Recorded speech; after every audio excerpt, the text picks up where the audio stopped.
Emily Carter stood by the kitchen window as soft rain fell across the quiet Portland street. The house behind her was neat and warm, yet it carried a silence that felt heavier with every passing evening. 2 years had passed since her husband Mark died, but grief had not left. It had simply changed shape. It lived in small routines, making tea for one instead of two, setting only one place at the table and ending each night with the sound of an empty hallway. At 42, Emily had learned how to function again, but she had not truly learned how to live. Her stepson Daniel still lived with her while finishing college. He was polite, responsible, and kind, but their relationship felt careful, almost fragile. They respected each other deeply, yet both avoided talking about Mark because the memories were still tender. Daniel spent most of his time studying or out with friends, and Emily never complained. She understood that young people needed movement and noise, even if her own world had slowed into quiet repetition. One Friday evening, the front door opened earlier than usual.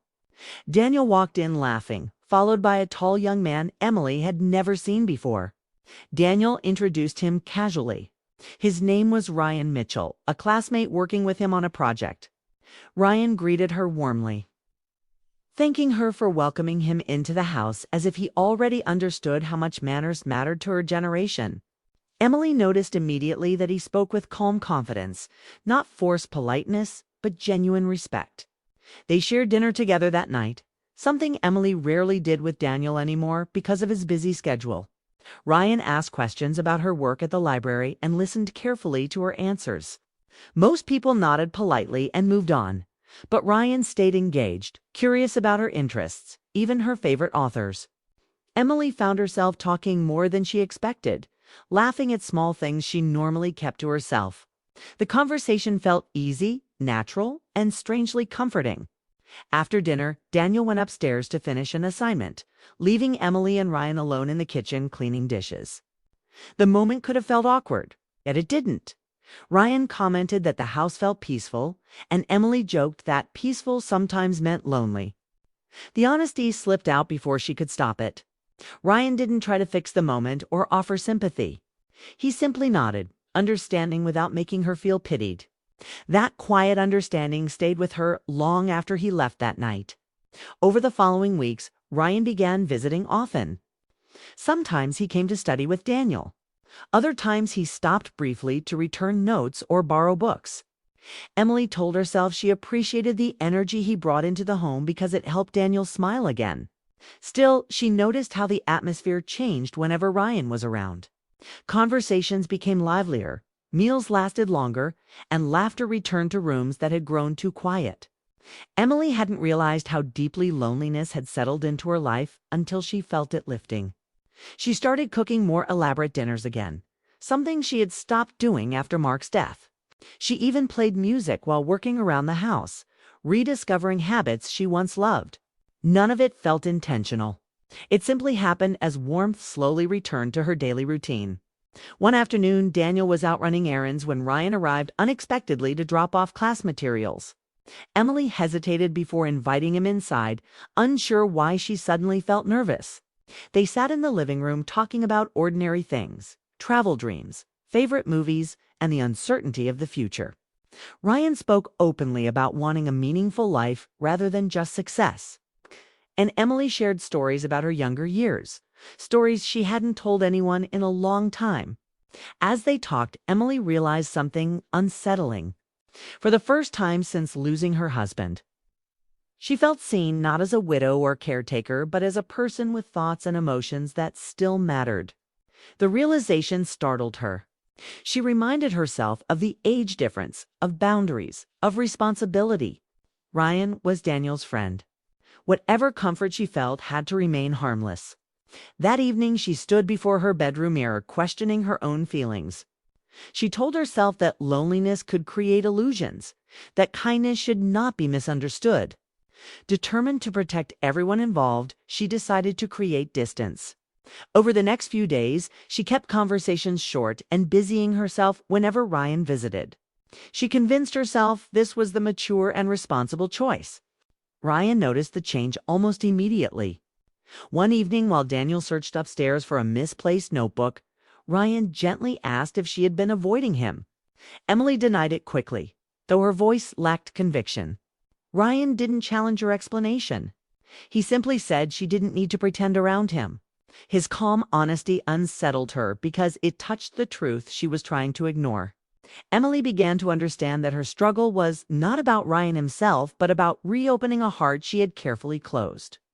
After Mark's death, she had promised herself she would never risk emotional pain again. Feeling anything deeply seemed dangerous, like stepping onto fragile ice. A week later, Emily attended a neighborhood gathering alone. Surrounded by couples sharing jokes and casual affection, she felt like an observer watching life continue without her. She realized she had spent years surviving rather than participating. Driving home through dimly lit streets, she admitted silently that she missed connection more than she had allowed herself to admit. When she arrived home, Ryan was sitting on the porch steps, waiting for Daniel. The streetlight cast a warm glow over the quiet scene. He greeted her kindly and noticed her tired expression. Without thinking, Emily admitted she sometimes felt like she no longer belonged anywhere. The confession surprised even her. Ryan responded gently, saying that belonging sometimes begins by allowing others to care. His words were simple but sincere, and for a brief moment their eyes met with an intensity neither expected. Nothing inappropriate happened, yet the emotional closeness felt undeniable. Emily immediately stepped back, reminding herself that things must not become complicated. Ryan respected her boundary without hesitation, agreeing quietly. The moment passed, but its meaning lingered. Inside the house, Daniel called out cheerfully, unaware that something subtle yet powerful had shifted between the two people outside. That night, Emily lay awake thinking about the changes within herself. She realized her heart was no longer frozen in grief. Feelings she believed were gone forever had begun to return. Curiosity, warmth, even hope. Instead of comfort, the realization brought fear. Opening her heart meant risking judgment, misunderstanding, and emotional pain. She wondered whether moving forward could ever be loyal to the past she cherished. Loving again felt almost like betraying the memory of her husband, even though she knew logically that life continued. The conflict left her restless, caught between gratitude for new emotional light and guilt for feeling it at all. Meanwhile, Daniel remained unaware, happily focused on his studies and friendship with Ryan. Watching them laugh together reminded Emily how much healing Daniel still needed after losing his father. Protecting that bond became another reason she tried to control her emotions. Yet despite her efforts, she could not deny a simple truth. Ryan's presence had awakened something she thought was gone forever. He had not forced change or crossed boundaries. Instead, through kindness and understanding, he reminded her that she was still capable of connection. As the rain returned late that night, tapping gently against the windows again, Emily realized her life stood at a quiet turning point. Nothing dramatic had happened, no decisions made, no promises spoken. Still, everything felt different. For the first time in years, the future no longer looked like an endless repetition of lonely days. It looked uncertain, emotional, and complicated, but also alive. And as she closed her eyes, Emily understood that the hardest part was not resisting change. It was deciding whether she was brave enough to accept it. Emily tried to return to her normal routine after the quiet moment she shared with Ryan on the porch. But something inside her had already changed. She continued going to work at the library each morning, greeting visitors, arranging books, and helping children find stories they loved. On the outside, nothing looked different. Yet her thoughts often drifted back to the conversation that made her realize how lonely she had truly been.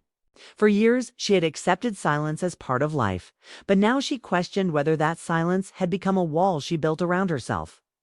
At home, Daniel remained busy with his final semester of college. The house was often filled with the sound of typing keyboards, music from his room, and the occasional laughter when Ryan visited to study. Emily kept her distance as she had promised herself, focusing on simple kindness without long conversations. She believed this would protect everyone from confusion. But emotions rarely disappear simply because someone decides to ignore them. One afternoon, Emily was reading in the living room when she overheard Daniel speaking excitedly on the phone with Ryan. His voice carried through the hallway. He had received news from a university in Chicago that accepted his transfer application. Daniel had always dreamed of experiencing a new city. And this opportunity meant he could finish his degree while starting a new chapter of his life. Emily listened quietly, feeling both pride and a sudden ache in her chest. When Daniel came downstairs later that evening, his face bright with excitement, he shared the news with her. Emily smiled warmly and hugged him, telling him she was proud of his courage to chase his goals. She meant every word. Daniel deserved a future full of possibility. Still, after he went upstairs again, Emily sat alone at the kitchen table, realizing how empty the house would feel once he left. Ryan noticed her thoughtful expression.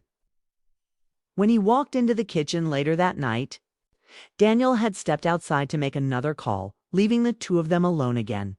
Ryan asked gently if she was okay. Emily answered honestly that letting go was never easy, especially after losing so much already. Ryan listened carefully and said something simple but powerful. He told her that change did not always mean loss. Sometimes it meant growth. The words stayed with Emily long after Ryan left that evening. She began to see Daniel's decision differently. Instead of viewing his departure as another goodbye, she tried to see it as proof that life continued moving forward. Perhaps she could move forward to dot the following weeks passed quickly as Daniel prepared for his move. Boxes appeared around the house, filled with books, clothes, and memories from his childhood room. Emily helped him organize everything, offering advice about apartments, budgets, and cooking simple meals. Their relationship felt warmer than before. Working together gave them time to talk about Mark, something they had avoided for years. They shared funny memories, small regrets, and stories that reminded them how much he had loved them both. During those busy days, Ryan continued visiting occasionally to help Daniel pack or review class notes. Emily and Ryan still kept their distance out of respect for Daniel. Yet their conversations remained meaningful when they happened. They talked about dreams, mistakes, and the importance of second chances. Ryan admired Emily's strength in rebuilding her life after grief. Emily appreciated Ryan's honesty and thoughtful perspective. One evening, while Daniel was out buying moving supplies, Emily and Ryan found themselves sitting on the porch again. The air was cool and the neighborhood was quiet. Emily decided to speak openly about something that had been on her mind. She explained that she had spent years believing her life was finished emotionally after losing her husband. She had focused only on responsibility and survival. Ryan listened without interrupting. When she finished, he told her that healing did not mean forgetting the past. It meant allowing the future to exist alongside those memories. Emily realized then that Ryan never tried to push boundaries or rush emotions. His respect had created a safe space where honesty felt possible. That respect made her trust him even more, despite their growing understanding. Both agreed that Daniel's feelings mattered above all. They promised each other that nothing would change while Daniel was still living in the house. Their connection would remain friendship until the right time. It was not an easy decision, but it felt like the right one. Finally, the day arrived for Daniel's move to Chicago. The morning was filled with excitement and nervous energy. Emily helped load the car while giving Daniel small reminders about staying safe and calling often. Ryan also came to help carry boxes. When everything was ready, Daniel hugged Emily tightly and thanked her for supporting his dream. Watching the car drive away down the quiet street brought tears to her eyes. The house felt suddenly larger and quieter than ever before. For a moment, she stood alone on the porch, wondering what life would look like next. The first few days after Daniel left were strange. Emily continued her routine at the library, but evenings felt different without Daniel's presence. She tried to stay busy by organizing the house and spending time in her garden. Instead of sadness, she felt a calm sense of reflection. Life was changing, but it was not ending. A few days later, Ryan stopped by to check on her. He brought coffee and asked how she was adjusting to the quiet house. They sat on the porch again, the same place where many of their important conversations had happened. Emily shared that she had been thinking deeply about the meaning of loyalty and happiness. She explained that Loving her late husband would always be part of her life. Those memories were precious and permanent. But she also realized that holding on to grief forever would not honor the love they once shared. Mark had always wanted her to live fully, not hide from the world. Ryan responded with quiet understanding. He told her that moving forward did not erase the past. Instead, it showed the strength of the love that once existed. Emily felt a sense of relief hearing those words. For years, she had carried guilt for even considering happiness again. As their conversation continued, Emily recognized something important. The real betrayal in her life had not been toward another person. It had been toward herself. By refusing to accept joy again, she had denied her own future. That realization changed everything. Emily decided she no longer wanted to live in fear of new emotions. She wanted to honor her past while allowing herself to grow. Ryan listened